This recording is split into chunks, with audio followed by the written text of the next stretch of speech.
যে বাড়িতে পুরুষ মানুষ থাকা সত্ত্বেও মহিলা মানুষ মাতব্বর, সেই বাড়িতে ভুলেও কখনো আত্মীয়তা করবেন না। এটা হাদিসেও বলা আছে। সেই ফ্যামিলি একেবারেই ধ্বংস।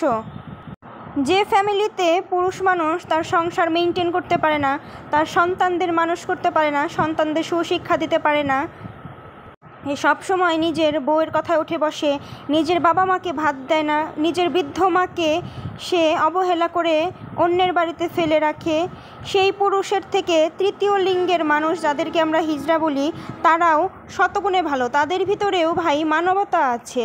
এসব পুরুষ মানুষের হাতে চুড়ি পরে বসে থাকা উচিত এবং শাড়ি পরে ঘোরা উচিত। এসব পুরুষ মানুষ কাপুরুষ, এরা পুরুষ নামের কলঙ্ক।